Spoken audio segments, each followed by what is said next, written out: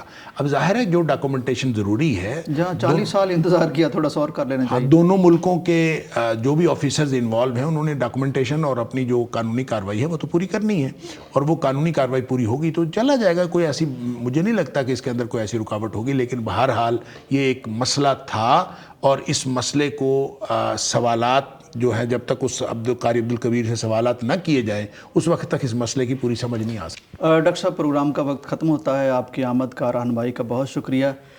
ناظرین یہ تھا آج کا پیغام پاکستان، اجازت دیجیے، اللہ حافظ۔ پاکستان کا مطلب کیا؟ لا الہ الا اللہ۔ پاکستان کا مطلب کیا؟ لا الہ الا اللہ۔ پاکستان کا مطلب کیا؟ لا الہ الا اللہ۔